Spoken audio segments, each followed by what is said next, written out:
أعوذ بالله من الشيطان الرجيم بسم الله الرحمن الرحيم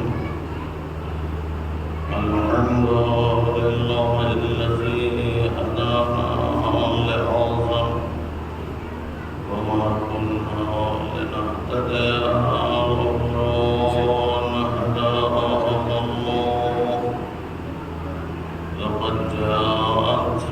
رسل ربنا بالحق والصلاة والسلام على رسول الصالحين جد الحسن والحسين بالقاسم محمد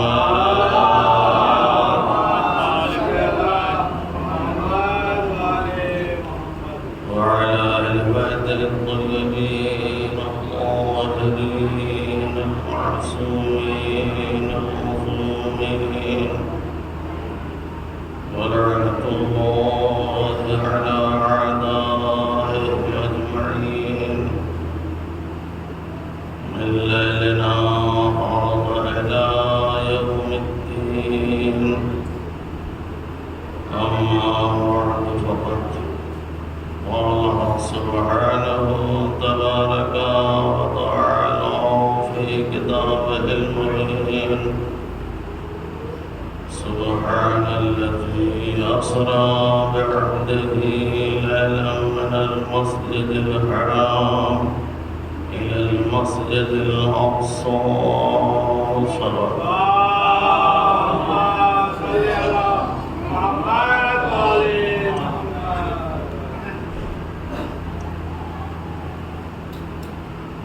عزیزان محترم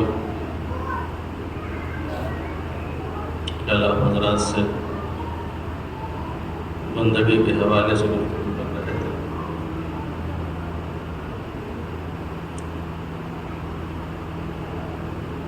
انسان کے لیے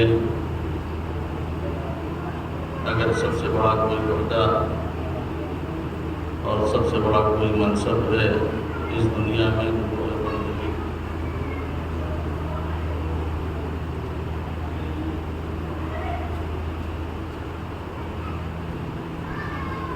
انسان اس دنیا میں حکومت اور اقتدار کو سب کچھ سمجھتا ہے، عہدہ اور منصب کو سب کچھ سمجھتا ہے، دولت اور ثروت کو سب کچھ سمجھتا ہے کہ جو کچھ ہے یہی ہے، یہ اگر حاصل ہو جائے تو گویا انسان نے بہت بڑا کمال کر دیا۔ یہ چیزیں اگر مل گئیں تو گویا اسے پوری کائنات مل گئی۔ لیکن یہ نظریہ دنیا دار لوگوں کا ہے، جہاں عہدہ اور منصب، حکومت اور اقتدار کو سب کچھ سمجھا جاتا ہے، لیکن جب الہی منصب کی طرف آئیں گے اور دینداری کی طرف آئیں گے تو پھر یہ ساری چیزیں ایک انسان کے لیے کوئی معنی نہیں رکھتی، اور اگر کوئی چیز انسان کے لیے معنی رکھتی ہے تو وہ ہے بندگی۔ اگر انسان کے پاس بندگی نہیں ہے تو کچھ بھی نہیں ہے۔ بندگی ایک ایسی نعمت ہے اور ایک ایسی دولت ہے کہ یہ انسان کو اگر مل گئی تو سمجھیے کل کائنات اسے مل گئی۔ لہذا ہمیں اس دنیا میں اگر کسی چیز کے لیے کوشش کرنا ہے تو وہ بندگی کے لیے کوشش کرنا ہے۔ یہی بندگی ہماری عظمت اور عزت کے اضافے کا سبب ہے، یہی بندگی ہمارے مقام اور مرتبے اور کمال کا سبب ہے۔ لہذا اس کو حاصل کرنے کے لیے ہم پیچھے نہ رہیں، جتنی کوشش ہو سکے اس دنیا میں اللہ کا بندہ بننے کی کوشش کریں۔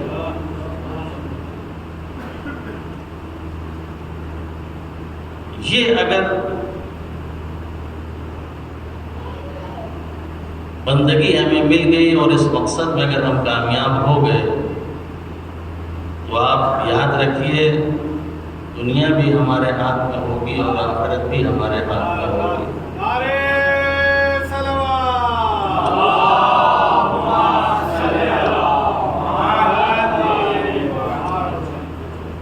اس لیے کہ دنیا انسان کے لیے سب کچھ نہیں ہے، جو کچھ بھی انسان کے لیے ہے وہ ہے ایک انسان جو زندگی بسر کرے وہ اللہ کے لیے بسر کرے۔ بندگی کسی اور چیز کا نام نہیں ہے، بندگی نام ہے فنا فی اللہ کا۔ یہ انسان اللہ کی ذات میں اپنے آپ کو ضم کر دے، اللہ کی ذات میں اپنے آپ کو فنا کر دے، اور جتنا انسان فنا کرتا جائے گا اتنا انسان بلند ہوتا جائے گا۔ جتنا انسان خدا سے اپنے آپ کو قریب کرتا جائے گا، اپنے آپ کو ذات الہی میں ضم کرتا جائے گا، اتنا ہی وہ بلند ہوتا جائے گا۔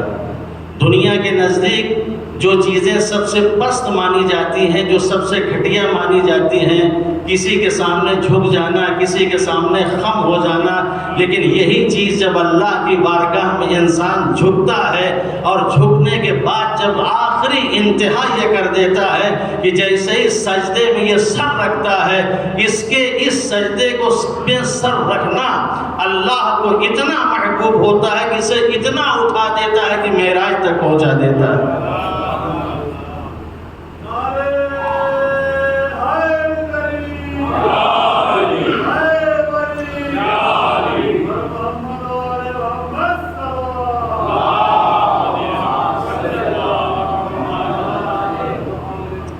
تو بندگی یہ ہے کہ انسان اپنے آپ کو خدا کی ذات میں فنا کر دے، اور جتنا وہ خدا کی ذات میں اپنے آپ کو فنا کرے گا اتنا ہی وہ بلند ہوگا، اس کا مقام اتنا ہی بلند ہوگا، اس کا مرتبہ اتنا ہی بلند ہوگا۔ لہذا جس طریقے سے آج ہم دنیا میں ضم ہیں، دنیا میں غرق ہیں، دنیا میں ڈوبے ہیں، بجائے دنیا میں ڈوبنے اور غرق ہونے کے ذات الہی میں ڈوبنے کی کوشش کریں، ذات الہی میں غرق ہونے کی کوشش کریں۔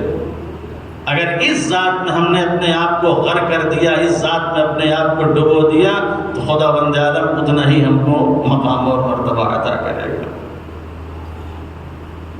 بندگی انسان کی عظمت میں اضافہ کرتی۔ بندگی اگر ایک انسان کے اندر آ جائے، کل آپ کی خدمت میں عرض کیا تھا کہ ایک چیز جو آج ہمارے لیے سب سے زیادہ مشکل بنی ہوئی ہے وہ یہی کہ چونکہ ہم خدا کی بندگی صحیح طریقے سے نہیں کر پا رہے ہیں، اس کے بندے نہیں بن پا رہے ہیں، لہٰذا آج ساری مشکلات اسی وجہ سے ہیں۔ لیکن جس دن ہم اس کے بندے بن جائیں گے ساری مشکلیں ہمارے لیے آسان ہو جائیں گی۔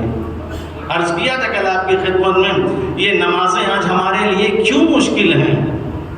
یہ اسی لیے مشکل ہے کہ ہم اپنے آپ کو اس کا بندہ نہیں سمجھتے۔ یہ روزے ہمارے لیے کیوں مشکل بنے ہیں؟ اسی لیے کہ ہم اس کو اپنا بندہ نہیں سمجھتے، ہم اپنے آپ کو بندہ نہیں سمجھتے۔ یہ ساری چیزیں اسی لیے مشکل بنی ہوئی۔ لیکن اگر ذرا فکر کریں، غور کریں کہ بندگی کے لیے واقعاً کچھ کرنے اور کچھ کہنے اور کچھ بولنے کی ضرورت نہیں ہے، صرف اتنا سوچ لیں ہم کچھ نہیں تھے، اس نے ہم کو وجود عطا کیا۔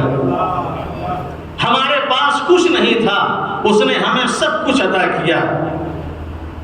ہر طرح کی نعمتیں اس نے دیں، ہر طرح کی رحمتیں اس نے ہمارے اوپر نازل کی۔ کون سی چیز ایسی ہے کہ جس سے اس نے محروم رکھا ہے؟ کون سی چیز ایسی ہے جس نے اس نے ہمیں نہیں دیا؟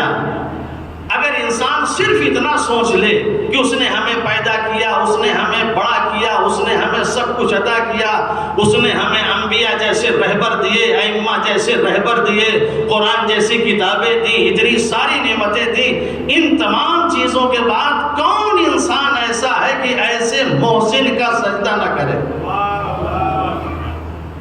صرف سوچنے کی بات ہے، صرف انسان کو سمجھنے کی بات ہے۔ انسان صرف سوچ لے، سمجھ لے، واقعاً بغیر سجدہ کیے انسان رہ نہیں سکتا، بغیر بندگی کیے انسان نہیں رہ سکتا۔ صرف اتنا سوچ لے۔ آج دیکھیں ایک جانور کے ساتھ اگر تھوڑا سا آپ احسان کر دیں، آپ کے در کا وہ چکر لگاتا ہے، آپ کے چوکھٹ پہ آ کے وہ بیٹھتا ہے۔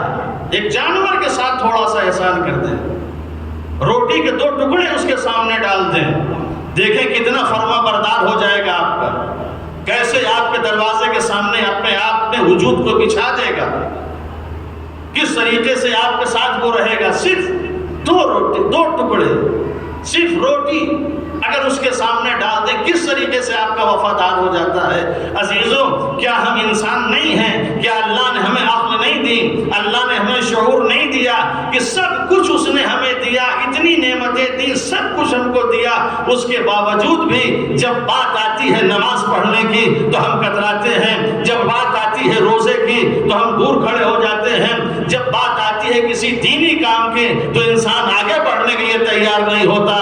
وجہ صرف یہی ہے کہ ہم ساری نعمتوں کو تو استعمال کر رہے ہیں مگر اس محسن کا ہم شکر نہیں ادا کر رہے ہیں۔ کیا یہی انسانیت ہے؟ کیا یہی آدمیت ہے؟ آج اگر ہم اسی چیز کو کر لیں، یقیناً ہم کہاں سے کہاں پہنچ جائیں، لیکن ہم اپنے آپ کو اس مقام، اس منزل تک نہیں لا پا رہے ہیں۔ بندگی کے ذریعے اپنے مرتبے کو بڑھائیں، اپنی عظمت کو بڑھائیں۔ دنیا سوچتی ہے کہ ہماری عظمت اگر بڑھے گی تو کسی اور چیز سے بڑھے گی۔ انسان کی قیمت کا اندازہ اگر لگانا ہو تو کسی اور چیز سے نہ لگائیں، انسان کی قیمت کا اگر اندازہ لگانا ہو تو اس کی ابدیت اور بندگی سے لگائیں۔ دنیا میں کون سی ایسی چیز ہے جس کی کوئی قیمت نہیں؟ ہر چیز کی اپنی قیمت ہے، ہر چیز کی اپنی قیمت ہے۔ جب معمولی سے معمولی چیزوں کی قیمت ہے تو کیا انسان کی قیمت نہیں ہوگی؟ یہ تو اشرف المخلوقات بنا کے اللہ بن کے آیا ہے، اس کی عظمت، اس کا مقام، اس کا مرتبہ کیا ہے، اس کی کیا قیمت ہو سکتی ہے، لیکن اس نے اپنی قیمت کو نہیں سمجھا، اس نے اپنی اہمیت کو نہیں سمجھا۔ اور جب اس سے اپنی قیمت بتانے کے اوپر آتا ہے تو پھر اس کی قیمت کا اندازہ کسی اور چیز سے نہیں، کبھی دولت کے ذریعے اپنی قیمت کا اظہار کرتا ہے، کبھی حکومت کے ذریعے، کبھی عہدہ اور منصب کے ذریعے۔ دیکھیں، انسان کی قیمت کا اگر اندازہ لگانا ہو تو نہ دولت سے اس کی قیمت کا اندازہ لگایا جا سکتا ہے، نہ عہدہ اور منصب سے اس کی قیمت کا اندازہ لگایا جا سکتا ہے، نہ گھر اور خاندان کی وجہ سے اس کی قیمت کا اندازہ لگایا جاتا ہے، نہ اس کے وزن کے اعتبار سے اس کی قیمت کا اندازہ لگایا جا سکتا ہے۔ اگر ایک انسان کی قیمت کا اندازہ لگانا ہو تو اس کی ابدیت اور بندگی کے ذریعے قیمت لگائیں، اور جو انسان بندگی کے مرتبے پر فائز ہو جاتا ہے تو پھر وہ ایسا بے قیمت ہو جاتا ہے، ایسا یعنی لا قیمت ہو جاتا ہے کہ اس کی کوئی قیمت نہیں ہوتی۔ دنیا والے اگر اسے خریدنا چاہتے ہیں تو پھر خرید نہیں پاتے، اس لیے کہ اس کی قیمت اتنی ہوتی ہے، اس کا وزن اتنا ہوتا ہے کہ دنیا والے دولت کے ذریعے خریدنا چاہتے ہیں، نہیں خرید پاتے، دنیا والے حکومت کے ذریعے خریدنا چاہتے ہیں، نہیں خرید پاتے، اس لیے کہ اس کی قیمت بہت زیادہ بلند ہو جاتی ہے۔ جب اتنی بلندی پر، ابدیت کے مقام پر انسان پہنچ جاتا ہے، دنیا والے اس کے خریدنے سے عاجز ہو جاتے ہیں، تو ایک ذات آگے بڑھتی ہے کہ تم نے بندگی میں اپنے آپ کو اتنا بلند کر دیا کہ دنیا والے تمہیں خرید نہیں پا رہے ہیں، لیکن بتاؤ میں تمہیں خریدنا چاہ رہا ہوں، تمہاری قیمت کیا ہے، تمہاری قیمت کیا ہے، تمہاری اہمیت کیا ہے۔ جب اس کی قیمت پوچھی جاتی ہے تو قیمت اس کی یہی ہوتی ہے، اس کی قیمت یہی ہوتی ہے کہ وَمِنَ النَّاسِ مَن يَشْرِي نَفْسَهُ ابْتِغَاءَ مَرْضَاتِ اللَّهِ وَاللَّهُ رَءُوفٌ بِالْعِبَادِ۔ ایک انسان کی بھی قیمت یہ ہو جاتی ہے کہ اللہ کی مرضی وہ لیتا ہے، اپنے نفس کو وہ خدا کے حوالے کرتا ہے۔ اللہ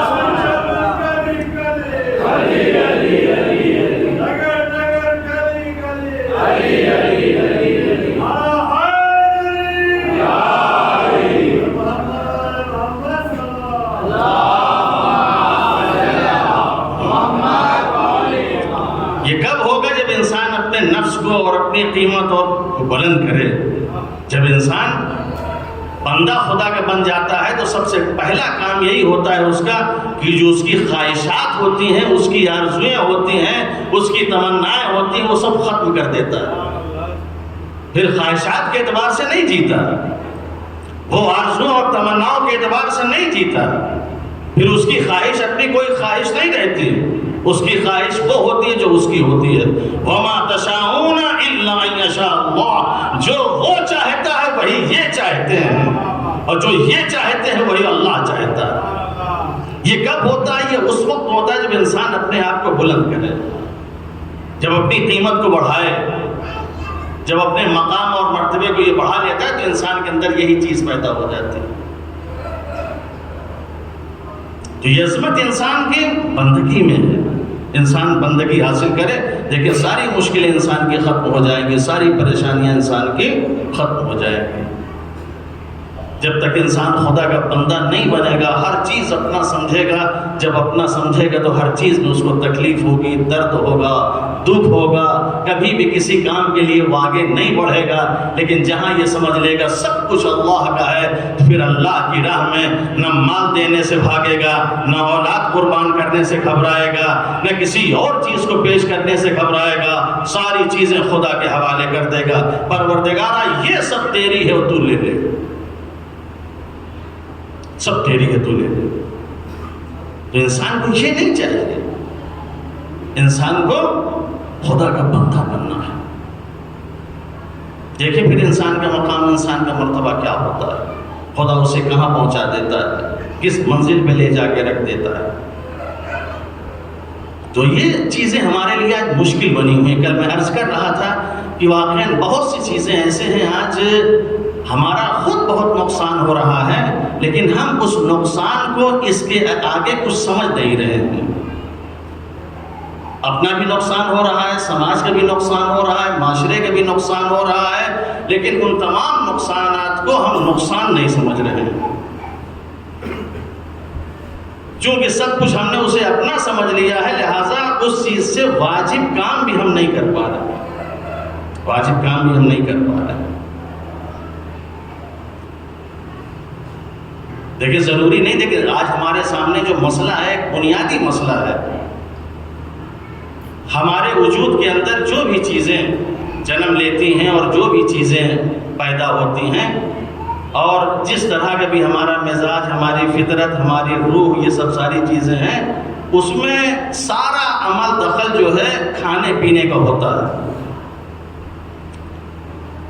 جسم کے اوپر بھی کھانے کا اثر ہوتا ہے اور روح کے اوپر بھی کھانے کا اثر ہوتا ہے۔ جسم بھی ہمارا اگر خراب ہوتا ہے تو کھانے پینے سے، اور روح بھی اگر ہماری فاسد ہوتی ہے، خراب ہوتی ہے تو کھانے پینے سے۔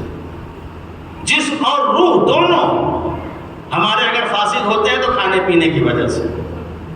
لہذا بہت ہمیں احتیاط کرنا چاہیے۔ آج دیکھیں کتنی چیزیں ہیں جو ہمارے لیے نقصان دہ ہیں، جسم کے لیے نقصان دہ ہیں۔ انسان طرح طرح کی بیماریوں کا شکار ہوتا جا رہا ہے، طرح طرح کے بیماریوں میں مبتلا ہے۔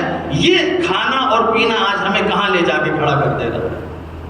جس طریقے سے جسم ہمارا خراب ہے، ساری بیماریاں ایک ایک کر کے ہمارے پاس آ رہی ہیں، ویسے ہم روحی اعتبار سے بھی خراب ہوتے ہیں۔ روحانی اعتبار سے ضروری نہیں ہے کہ آپ جن کے لیے اعلان کہا گیا کہ حرام چیزیں ہیں اسے نہ کھائیں تبھی آپ کے وجود کے اوپر، روح کے اوپر اس کا اثر ہوگا۔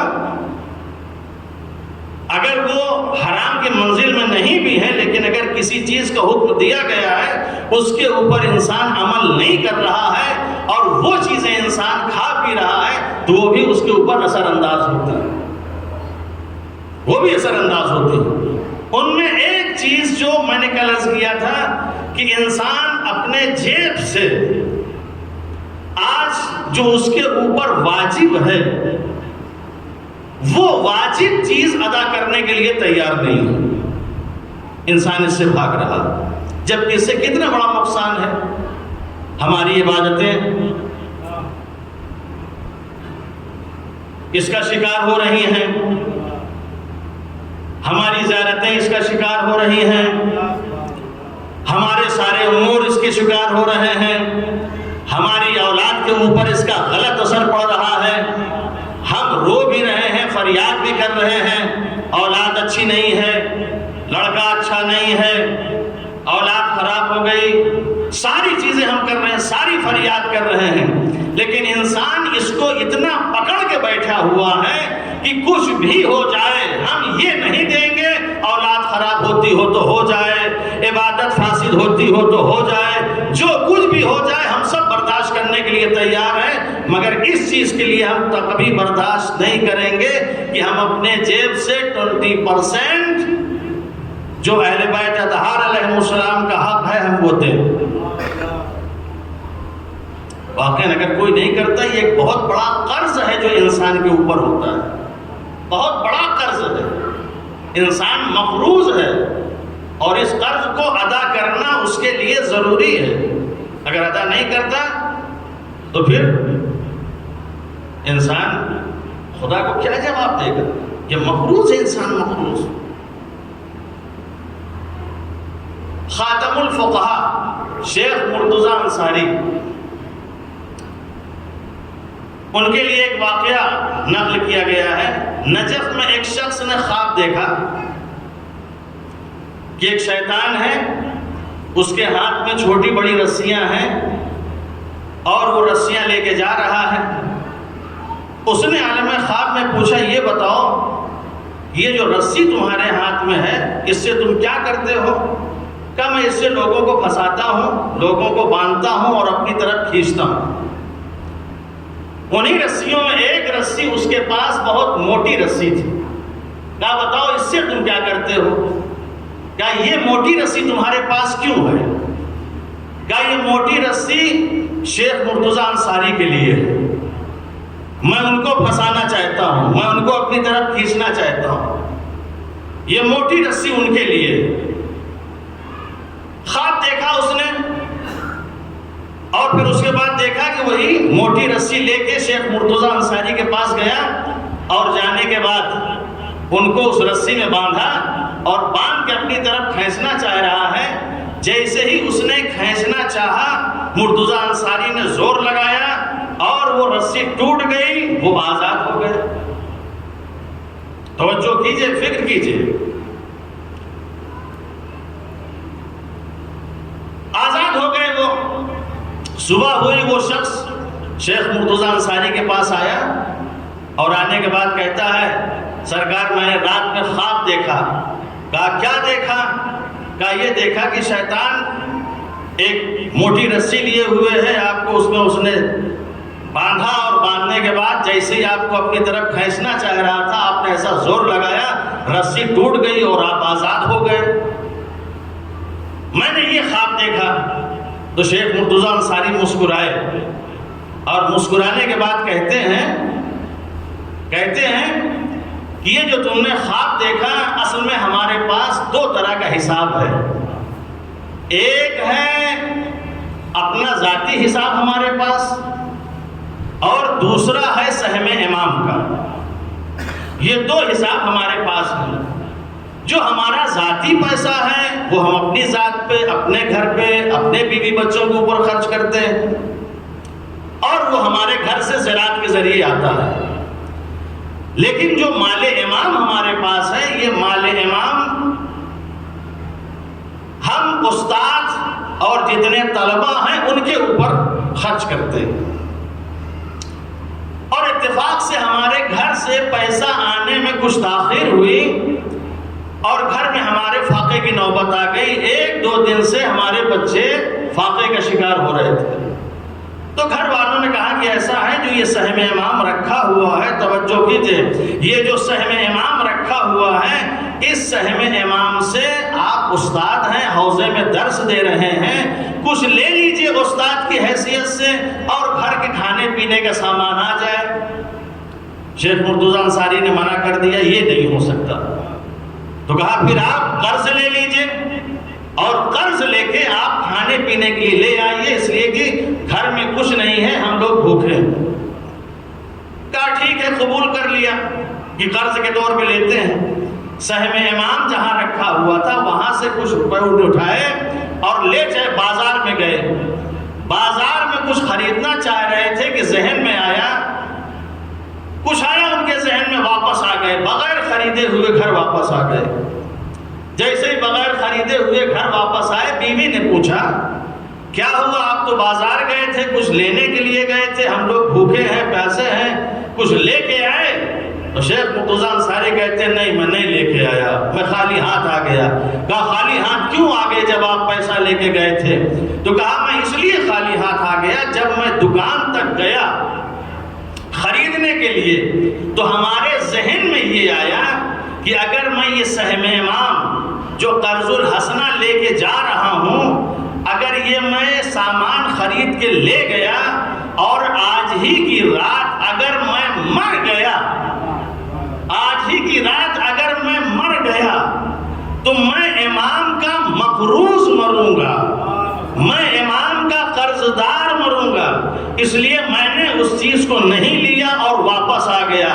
اس سے کہا یہی جو موٹی رسی جو تم نے کہا کہ مجھے باندھا، یہی ہے جب میں دکان جا رہا تھا سہم امام لے کے تو مجھے اس نے جکڑنا چاہا، لیکن راستے میں جب یہ چیز مجھے ذہن میں آئی اور میں نے چھوڑ دیا تو پھر یہ چیز سے ہم آزاد ہو گئے، اس چیز سے ہم جو ہے بری ہو گئے، ورنہ اگر دکان سے وہ خرید لیا ہوتا تو شیطان مجھے اپنے دام میں پھنسا چکا تھا اور میں اس کے پھنسائے ہوئے اس میں جال میں پھنس جاتا، لیکن ہمیں یہ یاد آیا اور اس وجہ سے ہم نے وہ خریداری نہیں کی کہ میں کہیں مقروض نہ مر جاؤں۔ عزیزو، امام کا مقروض ایک رات کا ہونا شیخ مرتضی انصاری کو برداشت نہیں تھا۔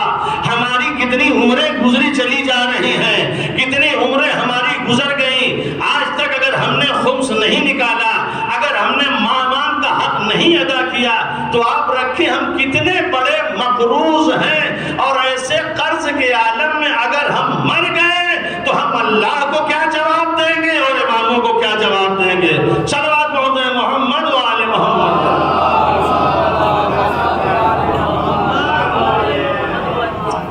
انسان یہ سوچے، انسان یہ فکر کرے، مقروض کا قرض ادا کرنا، قرض ادا کرنے کا کتنا حکم ہے، دیکھیے کیسا حکم ہے کہ اگر آپ نماز پڑھ رہے ہوں اور کوئی قرض خواہ جس سے آپ نے قرض لیا ہو اگر آپ کے پاس آ کے قرض مانگ رہا ہے تو آپ اس کے لیے نماز توڑ کے اس کے قرض ادا کریں،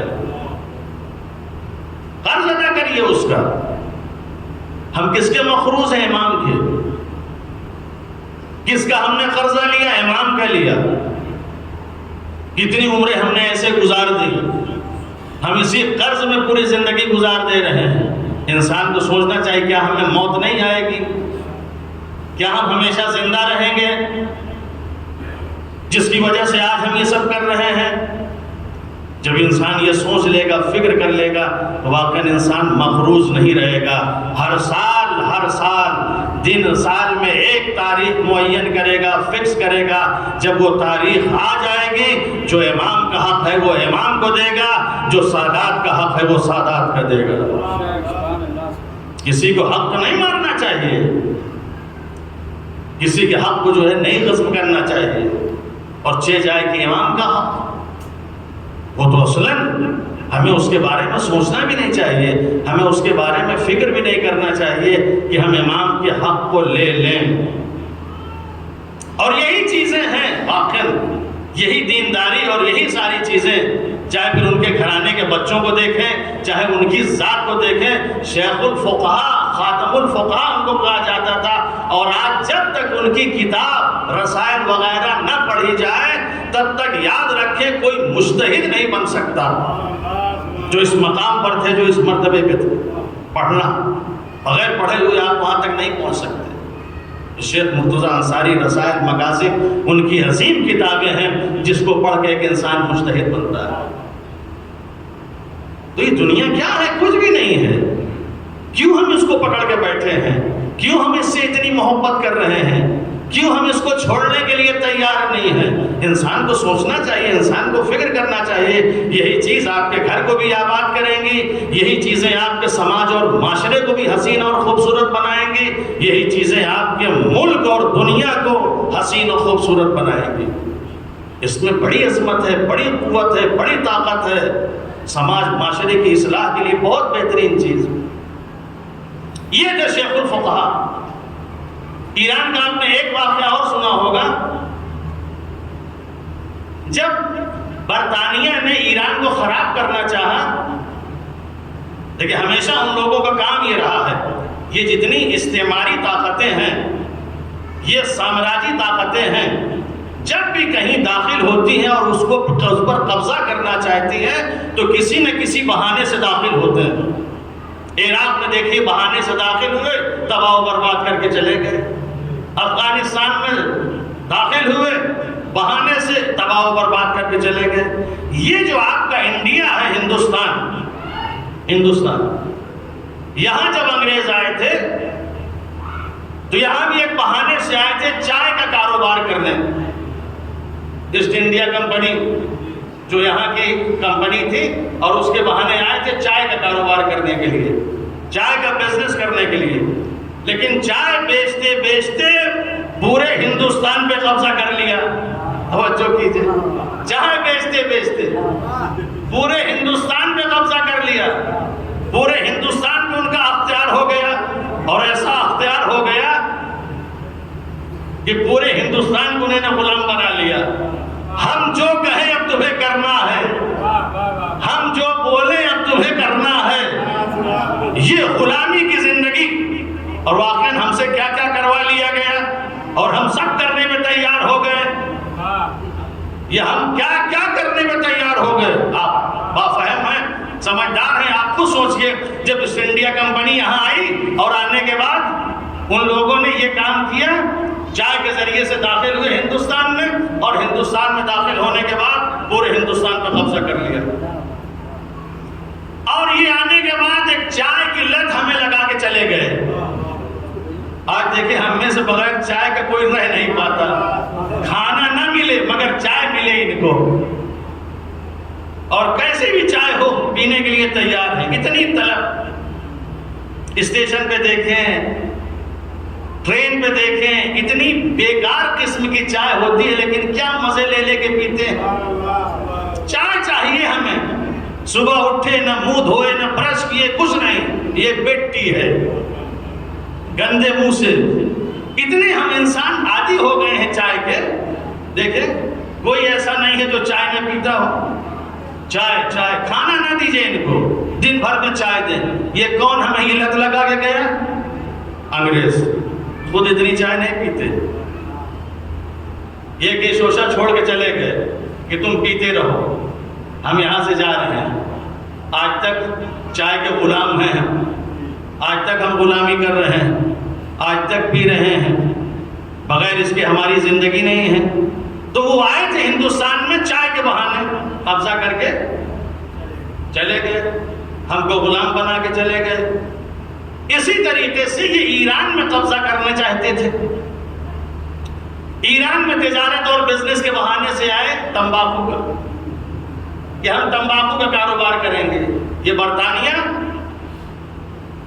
داخل ہونا چاہ رہا ہے ایران میں تمباکو کے لحاظ سے. لیکن جب یہ ایران میں آنا چاہا اس نے اور تمباکو کا کاروبار کرنا چاہا، تو ایران میں تمباکو کے خلاف ایک تحریک چلی. واقعاً تحریک، انسان کو بیدار ہونا چاہیے. انسان ہے تو ہمارے اندر حرکت ہونا چاہیے. ہم پتھر نہیں ہیں جو ایک جگہ جمے رہیں. اگر جمے رہیں گے تو یاد رکھیں ہمیشہ ظلم کا شکار ہوتے رہیں گے، ہمیشہ تباہ و برباد ہوتے رہیں گے. اگر انسانیت ہے تو ہمارے اندر حرکت ہونا چاہیے، اور اگر حرکت ہوگی تو پھر یاد رکھیں کوئی ہمارا کچھ کر نہیں سکتا. ان کے اندر بیداری تھی. جیسے ہی وہ تمباکو کے ذریعے ایران میں داخل ہونا چاہا، ایک تحریک شروع ہوئی اس تمباکو کے خلاف. جب یہ تحریک شروع ہوئی تو اس وقت کے جو مرجع تھے آغائے حسن شیرازی، مرزا حسن شیرازی، ان کو معلوم ہوا، پتہ چلا. انہوں نے فتویٰ دے دیا کہ تمباکو حرام ہے، یہ تمباکو حرام ہے. فتویٰ دے دیا. جیسے ہی فتویٰ دیا کہ تمباکو حرام ہے، اس کا استعمال صحیح نہیں ہے، اس کا استعمال جائز نہیں ہے۔ ایران کے اندر ایک فتویٰ آیا، مرجعیت کی یہی تو طاقت ہے، مرجعیت کی یہی تو قدرت ہے کہ جس کو آج ہم ماننے سے انکار کر رہے ہیں، جس کو ہم ماننے سے جو ہے انکار کر دے رہے ہیں، لیکن اس کی قدرت اور طاقت کا اندازہ لگائیں۔ ایک فتویٰ دیا، جتنا تمباکو تھا وہ روڈ پہ آ گیا، سب گھر سے باہر آ گیا۔ حد یہ ہے کہ جو شاہ ایران کی بیویاں تھیں، چونکہ اس کے یہاں بھی حقہ تھا، وہ بھی تمباکو پیتا تھا، اس کی بیویوں نے تمباکو نکال کے محل کے باہر پھینک دیا۔ دیکھیں فتوے کا کتنا اثر، محل تک پہنچا اثر، اور عورتوں نے اٹھا کے سب پھینک دیا، اور عورتوں نے اٹھا کے پھینکنے کے بعد دنیا والوں کو بتایا کہ دیکھیں اگر عورتیں کچھ کرنا چاہیں تو بہت کچھ کر سکتی ہیں، یہ شاہ ضرور ہے، لیکن اگر انسان جو ہے عقل و شعور اور ان تمام چیزوں سے کام لے تو پھر شاہ بھی اس کے سامنے کچھ نہیں ہے، جو چاہے کر سکتا ہے۔ تو بیویوں نے اٹھا کے سب پھینک دیا، کچھ بول بھی نہیں سکا، کیا بولے گا؟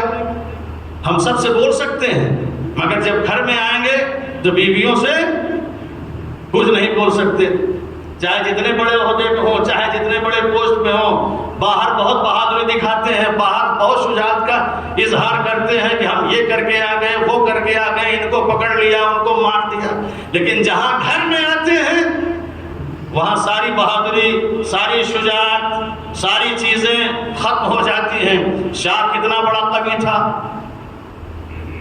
شہنشاہ تھا، بادشاہ تھا، سب کچھ تھا، لیکن بیویوں نے اکٹھا ہو کے کہا نہیں پھینک دیا، شاہ کچھ نہ کر سکا۔ تو ایک فتویٰ تھا، صرف ایک فتویٰ تھا، لیکن یہ ایک فتویٰ کیسا تھا؟ یہ ایک فتویٰ ایسا تھا کہ پورے ایران میں جتنے تمباکو سب باہر آ گئے، جلایا، پھینکا، تباہ کیا، برباد کیا۔ جب یہ حرمت کا فتویٰ دیا، یہ لوگ آئے، ان کا ایک وفد آیا، اور آنے کے بعد کہتا ہے کہ سرکار آپ نے حرمت کا فتویٰ دے دیا ہے، یہ حرمت کا فتویٰ واپس لے لیجئے، اس حرمت کے فتوے کو واپس لے لیجئے، جتنے پاؤنڈز کہیں ہم آپ کو دینے کے لیے تیار ہیں، جتنے پاؤنڈز کہیں ہم آپ کو دینے کے لیے تیار ہیں۔ وہ مرجعیت کو خریدنا چاہ رہا تھا، وہ سودا کرنا چاہ رہا تھا کہ ہم ان کو خرید لیں گے، لیکن اسے یہ نہیں معلوم تھا کہ یہ کس کو خریدنا چاہ رہا ہے، یہ سمجھ رہا تھا کوئی ایسے معمولی آدمی ہے جو دنیا کے مقابلے میں بک جائے گا، ڈالر کو دیکھ کے بک جائے گا، جو پاؤنڈز کو دیکھ کے بک جائے گا۔ کہا اچھا تم مجھے پاؤنڈز دینا چاہتے ہو، ٹھیک ہے تم لے کے آؤ۔ وہ لوگ خوش ہو گئے کہ اب تو یہ ہم نے خرید لیا، اب یہ بک گئے، یہ کہا کل لے کے آؤ۔ ان کا ایک وقت آیا، ایک بریف کیس میں پاؤنڈز بھر کے لے کے آئے، کہا لے کے آ گئے، کہا جی لے کے آ گئے۔ مرزا شیرازی نے اپنے بندے سے کہا تم ہمارا والا سوٹ کیس بریف کیس لے کے آؤ۔ وہ بریف کیس لے کے آیا اور دونوں رکھے ہوئے ہیں، کہا دیکھو یہ تمہارا ہے، یہ ہمارا ہے، جتنا تم لائے ہو اس کے ڈبل اس میں ہے، جتنا تم لائے ہو اس کے ڈبل اس میں ہے، پاؤنڈز موجود ہیں، اور تم اس کو لے لو، ایران چھوڑ کے چلے جاؤ، تم اس کو لے لو، ایران چھوڑ کے چلے جاؤ، ڈبل ہے، جتنا تم لائے ہو اس کے یہ ڈبل ہے، تم اس کو لے لو اور ایران چھوڑ کے چلے جاؤ۔ تو عزیزوں وہ لوگ خریدنا چاہ رہے تھے، لیکن آغائے مرزا شیرازی نے ان کو ان کے ڈبل پاؤنڈ اس کے سامنے رکھ کے بتا دیا کہ دیکھو تم مجھے خریدنا چاہ رہے ہو، تم کسے خریدنا چاہ رہے ہو؟ تم اس اللہ کے بندے کو خریدنا چاہ رہے ہو جو اللہ کا حقیقی بندہ ہے، جو اللہ کی بندگی کر رہا ہے۔ میں ہر چیز سے بے نیاز ہوں، مجھے کسی چیز کی ضرورت نہیں ہے، اور جسے تم لینے خریدنے آئے ہو تم اس کو کبھی نہیں خرید سکتے، اس لیے کہ یہ جو میں تمہیں دے رہا ہوں یہ کہیں اور سے نہیں دے رہا ہوں، یہ ہمارے یہاں کا ایک سسٹم ہے، ایک نظام ہے جو انسان خود سے نکالتا ہے۔ اتنی تعداد میں یہ رقم ہمارے پاس موجود ہے کہ اگر ہم چاہیں تو تمہیں خرید سکتے ہیں، تم ہمیں نہیں خرید سکتے۔ اگر اتنا پیسہ مال امام نہ ہوتا تو عزیزو یاد رکھیں ایران تباہ و برباد ہو جاتا، لیکن یہی مال امام تھا جس نے انسان کو تباہی سے بچایا، جس نے انسان کو بربادی سے بچایا، اس نشے سے بچا لیا کہ جس نشے میں دنیا چور ہو کے اپنے وجود کو کھو دیتی ہے۔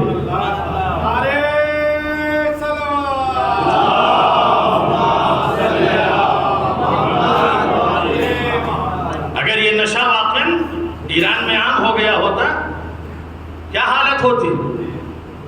آج بھی دیکھیں جو ہمارے بہت سے جوان ہیں یا بہت سے لوگ ہیں جو نشے کے شکار ہیں، پوری زندگی ان کی برباد ہو جاتی ہے، پورا وجود ان کا ختم ہو جاتا ہے، دنیا میں رہتے ہیں مگر نہ رہنے کے برابر، چلتے پھرتے ہیں مگر ان کا اپنا کوئی وجود نہیں ہوتا، اپنے وجود کو کھو بیٹھتے ہیں، جلدی وہ چھوڑنے کے لیے تیار نہیں ہوتے۔ کس کس طریقے کے آج دیکھیں نشے، ریلوے اسٹیشن میں یہاں وہاں دیکھتے ہیں بچہ، اس دن آ رہا تھا دیکھا وہ ایک رومال تھا، پتہ نہیں اس میں کیا، وہ بس سونگھے چلا جا رہا ہے، سونگھے چلا جا رہا ہے۔ یہ بچے آج کے نوجوان، آج کے یہ نوجوانی، یہ جوانی بڑی مشکل سے ملتی ہے، لیکن ہم کس طریقے سے اس کو بہت ہی آسانی سے تباہ و برباد کرنے پہ تلے ہوئے، کس طریقے سے بڑی آسانی سے ہم ختم کرنے کے لیے تلے۔ یہ آغائے مرزا شیرازی تھے جنہوں نے یہی مال امام، یہی سہم امام، جس کی وجہ سے برطانیہ کے ناک کو رگڑ دیا، ان کی مرادوں کے اوپر پانی پھیر دیا، جس مقصد اور ہدف کے تحت آئے تھے ان کے سارے مقصد کو تباہ و برباد کر دیا۔ یقیناً اگر ہم اپنے اس نظام پر باقی رہیں، اس نظام کو ہم رائج کر دیں اور اس نظام کے ہم پابند ہو جائیں، اگر ہم میں سے ہر ایک خود سے نکالنے کا عادی ہو جائے تو یقیناً ہمارا گھر بھی حسین ہو جائے، ہمارے بچے بھی حسین ہو جائیں، ہمارا سماج و معاشرہ بھی حسین ہو جائے، ہم ہر اعتبار سے بہتر ہو جائیں گے اگر ہم اس نظام کے پابند ہو جائیں۔ اس نظام کو ہمیں پابند ہونا پڑے گا، اس میں ہمارا نقصان ہے، سراسر نقصان ہے، اس میں ہمارے لیے تباہی ہے، اس میں ہمارے لیے بربادی ہے۔ کوئی بڑا مسئلہ نہیں ہے، اور جتنا انسان خدا کی راہ میں خرچ کرتا ہے اللہ اس کو اتنا ہی نوازتا ہے، اللہ اسے اتنا ہی دیتا ہے۔ تو ہم کیوں ایسی دنیا کے پیچھے پڑے ہیں؟ ہم کیوں دوسروں کے حق کو لینے کے لیے پریشان ہیں؟ کیوں دوسروں کے حق کے لینا؟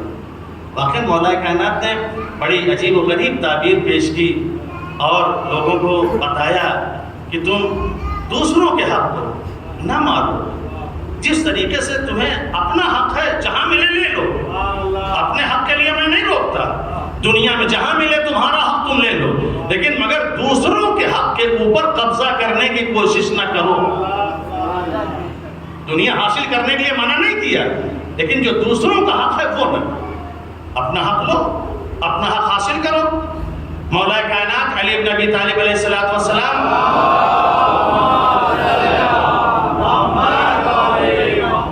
نہج البلاغہ میں فرماتے ہیں الا حر یدعو هذه اللمازہ لأہلها، کیا تم میں سے کوئی ایسا آزاد مرد ہے، تم میں سے کوئی ایسا آزاد مرد ہے جو اس لمازہ کو اس کے اہل کے لیے چھوڑ دے؟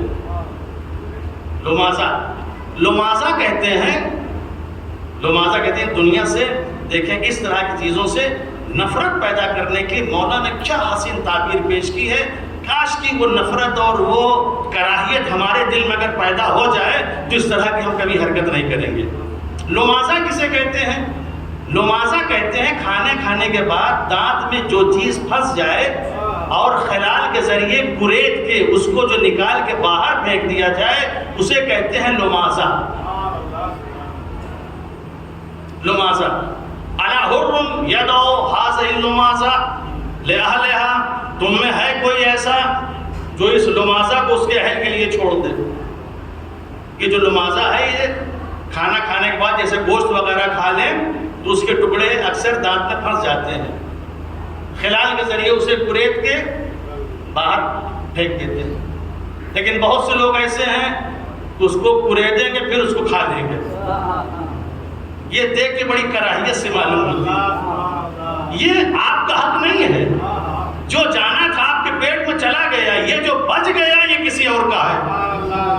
لہذا اس کے اہل کے لیے چھوڑ دیجئے، آپ اس کو نہ کھائیے. ورنہ اگر 4 آدمی کے سامنے اگر آپ کھائیں، دیکھیں ایک کراہیت سے محسوس ہوتی ہے کہ نکالا دیکھا پھر منہ میں ڈال لیا، پھر منہ میں ڈال لیا، کراہیت ہوتی ہے. لہٰذا اس کا جو اہل ہے اس کو چھوڑ دو، اس کے حوالے کر دو. یہ تم نہ کھاؤ، یہ تم نہ استعمال کرو، یہ تمہارے لیے نہیں ہے. دنیا لمازہ ہے، دانت میں پھنسا ہوا گوشت کا یا کسی بھی چیز کا ایک ٹکڑا ہے جسے انسان کریت کے پھینک دیتا ہے، اس کے اہل کے لیے چھوڑ دیتا ہے، خود اسے نہیں کھاتا، خود اسے نہیں استعمال کرتا. یہ مولا کائنات نے بہترین تعبیر کی نفرت پیدا کرنے کے لیے. اور دیکھیں اس میں کوئی ایسا ہے چاہے جس سے جتنی محبت ہو، اگر آپ کے دانت میں کوئی چیز پھنس جائے، گوشت کا ٹکڑا، اور بیوی خلال کے ذریعے کریت کی آپ سے بڑی محبت کرتی ہے، بہت چاہتی ہے آپ کو، کیا آپ کے دانت کو کریت کے پھر وہ کھا سکتی ہے؟ بڑی محبوب ہے، سب کچھ ہے، آپ کو پیار کرتی ہے، لیکن ایسی کراہیت اس میں ہے کہ آپ کے دانت سے کریت کے کبھی وہ نہیں کھائے گی. اس میں کراہیت نہیں کھائے گی. ایک شوہر ہے، بیوی سے چاہے جتنی محبت کرتا ہو، اس کے دانت میں اگر وہ ٹکڑا پھنس گیا ہو وہ کریت کے نہیں کھائے گا.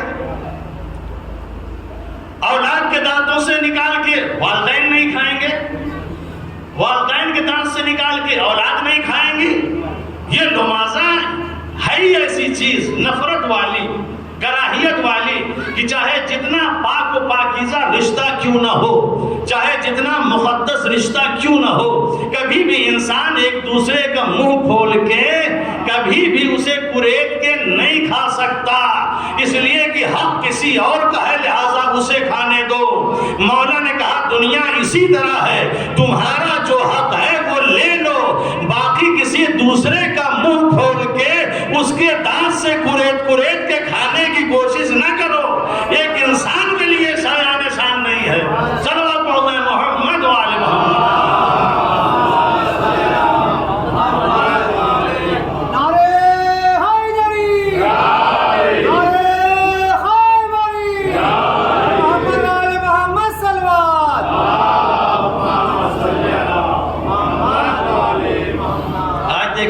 کس کا حق ہے؟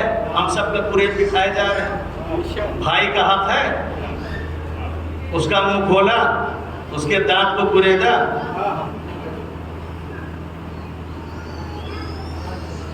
بہن کا حق ہے، ہم یہ کر رہے ہیں، ہم لمازہ کھا رہے ہیں. کتنی کراہیت ہے واقعا. نہج البلاغہ حکمت ہے مولا کائنات جس میں یہ جملہ آپ نے ارشاد فرمایا. یہ بہت بڑی ہمارے لیے عبرت ہے، سوچنے کی چیز ہے. اگر واقعا ہمارے اندر ذرا سی شرافت ہے اور ذرا سی عزت ہے اور پاکیزہ نفس اگر ہم ہیں تو ہم سب کچھ کھا سکتے ہیں، مگر یہ نہیں کھا سکتے. ہم یہ نہیں کھا سکتے، کبھی بھی کسی کے منہ سے نکال کے ہم یہ نہیں کھا سکتے. لیکن جہاں نفس کی پاکیزگی نہیں ہوتی وہاں انسان سب کچھ کھانے کے لیے تیار ہو جاتا ہے. جہاں نفس کی پاکیزگی نہیں ہوتی وہاں انسان ہر چیز پینے کے لیے تیار ہو جاتا ہے. لیکن جہاں نفس پاکیزہ ہوتا ہے وہاں کوئی کھانے کے لیے تیار نہیں ہوتا. عزیزو یہی وجہ ہے. دیکھیں دنیا میں کتنے اسلامی ممالک ہیں. مولا کائنات آج نہیں 1400 سال پہلے الا حرم ہے تم میں کوئی ایسا آزاد مرد جو اس لمازہ کو چھوڑ دے اس کے اہل کے لیے. لیکن جتنے اسلامی ممالک ہیں دیکھیں ہر ایک کسی نہ کسی سے فائدہ اٹھا کے اس لمازہ کو کھانے کے لیے تیار ہے.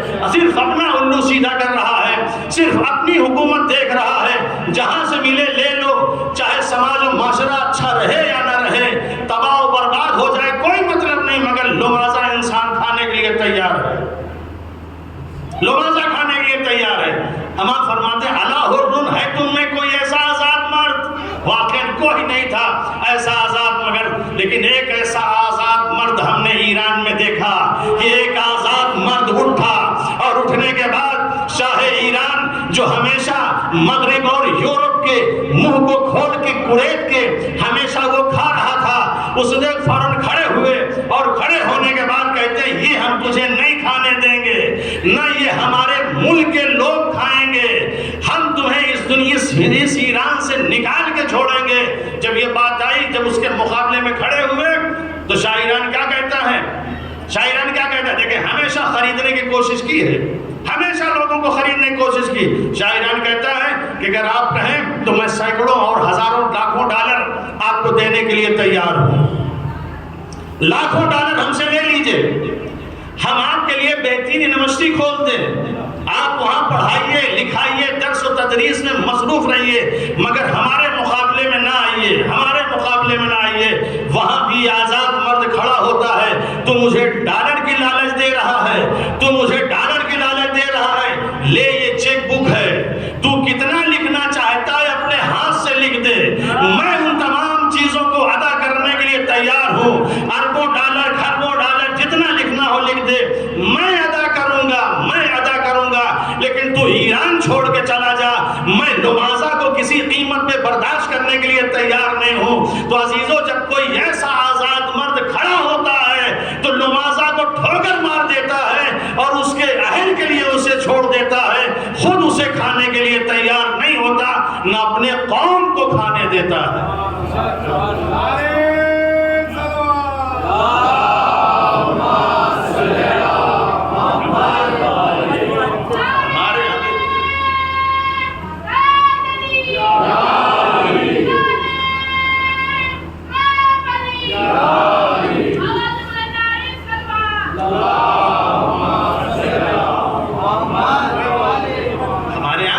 تیار ہونا چاہیے جو لمازہ کو اس کے اہل کے لیے چھوڑ دے.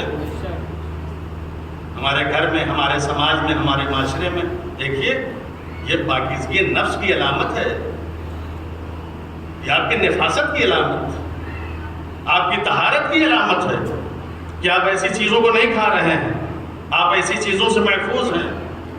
تبھی جا کے آپ کا سماج پاکیزہ ہوگا, تبھی جا کے آپ کا معاشرہ پاکیزہ ہوگا. کبھی بھی یہ چیز کھانے کے لیے تیار نہیں ہوں گے, چاہے بھوکے رہیں چاہے پیاسے رہیں, مر جائیں, لیکن کبھی اس چیز کو نہیں کھائیں, کبھی بھی اس چیز کو برداشت نہیں کریں گے, کبھی بھی اس راستے پہ نہیں جائیں گے, کبھی بھی ایسے کا ساتھ نہیں دیں گے. اس کی بہترین مثال یہ کربلا ہے, بہترین مثال کربلا, جہاں آپ بیٹھے ہوئے.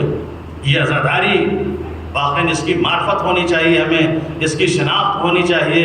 اگر اس کو صحیح طریقے سے پہچان لیں, اس کی صحیح طریقے سے اگر شناخت ہو جائے تو واقعی ہم ان تمام چیزوں کو چھوڑ سکتے ہیں, بھوک کو اپنا سکتے ہیں, پیاس کو اپنا سکتے ہیں, تیر و تبر کو گلے لگا سکتے ہیں, مگر اس لمازہ کو ہم کبھی نہیں اپنا سکتے.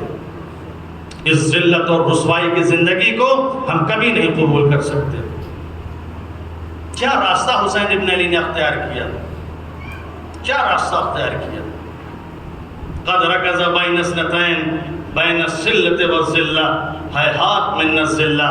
اس بدکار کے بیٹے نے مجھ کو کس دوراہے پہ لا کے کھڑا کر دیا کہ ایک طرف بھوک ہے, ایک طرف پیاس ہے, ایک طرف تیر ہیں, ایک طرف تلوار ہے, دوسری طرف ذلت ہے. یہ دو راہ ہے. آج ہمارے سامنے بھی یہ دو راہ ہے, ایک طرف ذلت ہے, ایک طرف یہ ساری چیزیں ہیں. ذلت کے راستے میں عیش ہے, نوش ہے, عشرت ہے, سب کچھ ہے, لیکن اس راستے میں بھوک ہے, پیاس ہے. کون سا راستہ اختیار کریں گے, ذلت کا راستہ یا یہ راستہ؟ ہم ہمیشہ وہی راستہ اختیار کرتے ہیں جہاں پیٹ ہمارا بھرے، چاہے جیسے بھی بھرے، وہ راستہ ذلت کا ہوتا ہے۔ امام حسین علیہ السلام فرمایا حیات من الذلہ، میں ذلت سے بہت دور ہوں، میں ذلت کو نہیں پسند کرتا، میں کبھی بھی اس کو گلے نہیں لگاتا۔ یہی وجہ تھی کہ ذلت کو نہ برداشت کرنے کی وجہ سے اتنا بڑا واقعہ اور اتنا بڑا حادثہ وجود میں آیا۔ کیسے کیسے بیٹے قربان کیے، کیسے کیسے بھتیجے قربان کیے، کیا کیا قربانیاں امام حسین علیہ السلام نے نہیں دی، سب ساری قربانیاں امام حسین علیہ السلام۔ کل آپ کی خدمت میں عرض کیا تھا، امام حسین علیہ السلام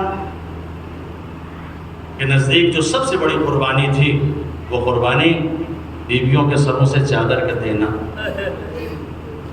یہ سب سے بڑی قربانی تھی۔ دوسری قربانیاں بہت آسان تھی حسین ابن علی کے لیے، جو حسین کے لیے سب سے سخت تھی وہی قربانی ہمارے لیے بہت آسان ہے۔ اس قربانی کو واقعاً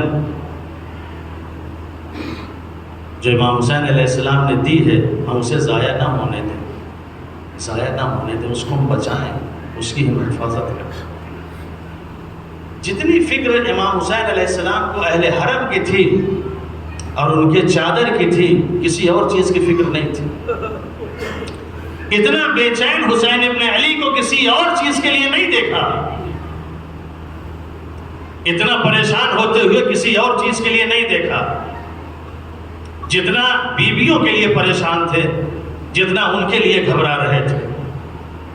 کربلا کے میدان میں جب سب شہید ہو گئے، حسین ابن علی تنہا بچے، کوئی نہیں ہے، اب تنہا ہیں، اکیلے، نہ کوئی یار نہ کوئی مددگار، تنہا حسین میدان کربلا میں 3 دن کا بھوکا اور پیاسا، ایک طرف سیر و سیراب لشکر بندے قبا کھولے ہوئے دشمنوں کے سامنے کھڑا ہو کے حجت تمام کر رہا ہے، حجت تمام کر رہا، سب حسین کو بولنے نہیں دے رہے ہیں، حسین کی کچھ سن نہیں رہے ہیں، تالیاں بجا رہے ہیں، باجے بجا رہے ہیں کہ حسین کی آواز کو نہ سنو۔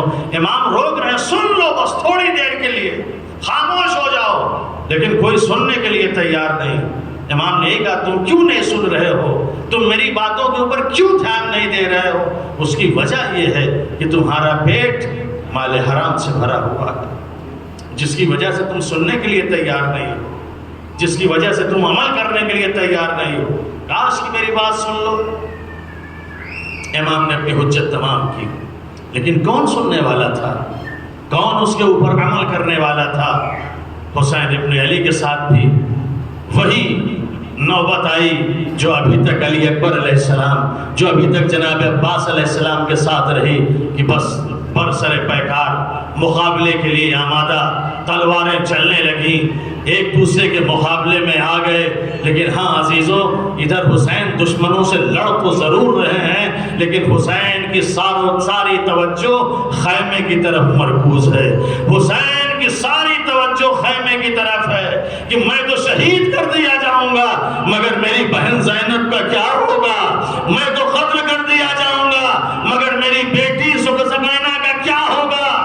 حسین یہی سوچ رہے ہیں کہ اب میرے بعد کیا ہوگا۔ عزیزو، تاریخ کہتی ہے کہ حسین ابن علی میدان میں جب لڑ رہے تھے، لڑتے لڑتے بیویاں ان کو یاد آئیں۔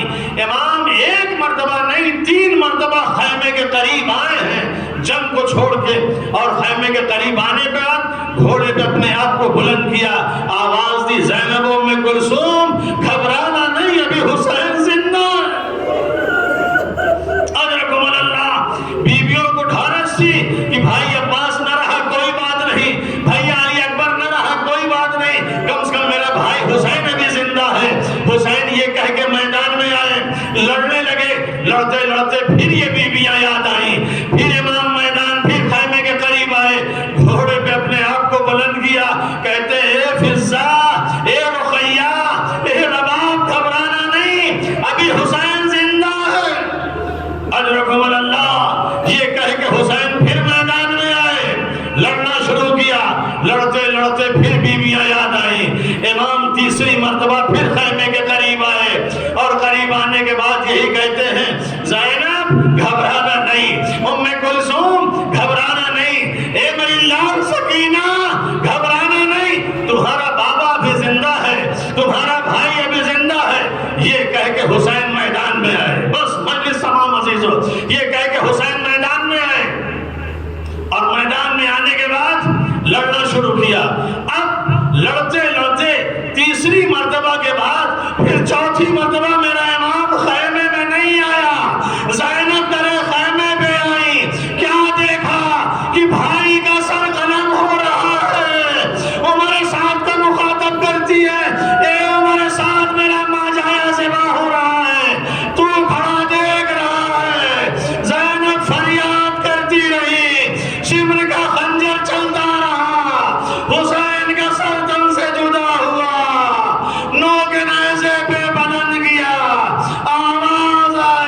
على ذبح الحسين بكربلاء فلا لعنة الله على القوم الظالمين سيعلم الذين ظلموا أي منقلب ينقلبون. اور حضرات ایک مرتبہ سورہ الحمد اور 3 مرتبہ سورہ توحید کی تلاوت فرما کر مرحوم عبادت حسین ابن اشفاق حسین، آفتاب حیدر ابن عبادت حسین، ممتاز فاطمہ بنت عاشق علی، شہوار فاطمہ بنت عبادت حسین، شاہین فاطمہ بنت عبادت حسین اور تمام مومنین مومنات کو روح کے ساتھ فرمائیں. اللہم صل علی محمد وآل محمد. بسم اللہ الرحمن الرحیم. الحمد للہ رب العالمین الرحمن الرحیم مالک یوم الدین. إياك نعبد وإياك